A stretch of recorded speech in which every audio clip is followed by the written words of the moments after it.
Cheers. Cheers, baby. Bbawe. Mine is better. Cheers, baby. Mine is better. Bu moments ngobo bw'omukwano wakati wa Andrew Kabula wamu ne Flavia Tumusiime. Bambi bannayuganda ffe bafani b'abantu ababeera mu mukwano. Manyifu wano ku SMS Media twoyagaliza nnyo abantu okubeera mu mukwano dhani abantu okubeera nga bali mu kubeera nga baawukana. Twandira obwo bu moments nga tetuzeemu kubeera nga tubulaba. Mbu okusinza ku nsonda ennekusifu ziraga nga Flavia Tumusiime amaliridde okubeera nga afilinga divorce wakati we ne abadde Bbawe Andrew Kabula okubeera nga bayawukana mu butongole.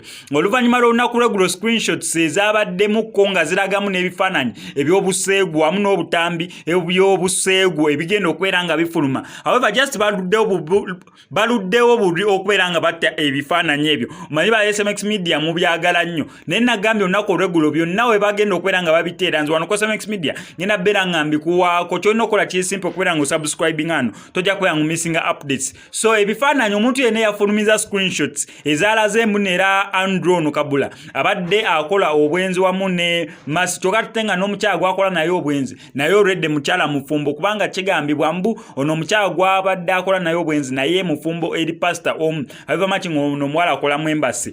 Message screenshots ezimu zabadde mu Lufalansa screenshots actually nga message ebigambo biri mu Lufalansa naye bannayuganda tebatudde basigadde bazi-interpretinga mu ngeri bo gye basuubira mbu ezo screenshots zabadde bitegeeza. Naye yo tuveeyo mbadde nkyakutegeeza ku Flavia Tumusiime.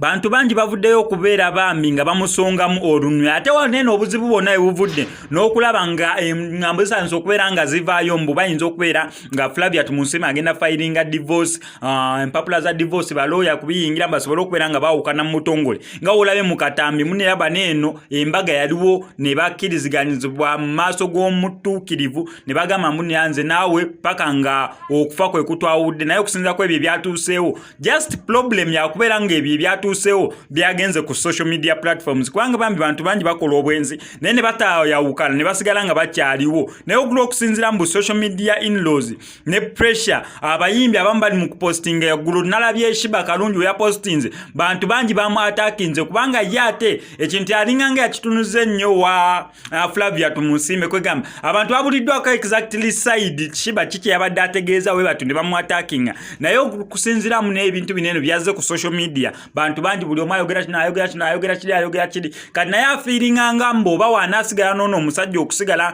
nga bali mu bufumbo agenda labika ng'omusiru Flavia Tumusiime kwegamba okusinza ku public eye ye problem gyendabawo waneeno naye nga ye Andrew Kabula ne Flavia Tumusiime kisobokera ddala 100% okusigala nga bakyali bulungi ne batereza n'amaka gaabwe ne basigala nga bamovinga on in a smooth relationship naye okusinza mbu pressure y'amaanyi okuva ku social media platforms ez'enjawulo okusinzira ku mikwano gye okusinzira ku bano ba celebrity abantu abali prominent kwegamba ne public eye okusinzira mu n'abanene bali mu limelight buli omu abatunuulidde bagamba Flavia wanaasigala nga balaba omusajja oyo afuluma ewuwe nga ne Flavia basula bombi kinaaba kitya banalowooza sinze musiru n'ebisigadde ng'ebyo biri mu kuleetawo pressure y'okulaba nga banene bami bayinza okwawukana naye fe wano ku SMX Media tugamba bannange temwawukana ate ne updates z'abano ona buli kimu nga kigenda okubeera nga kigenda mu maaso ngenda sigala mbikuba wanene ku SMX Media bagamba batya eyeewa ez'omumba gwe bazikuba nkogedde so ngenda sigala nga nkuwa updates ezikwatagana ku Andrew Flavia Tumusiime ne screenshots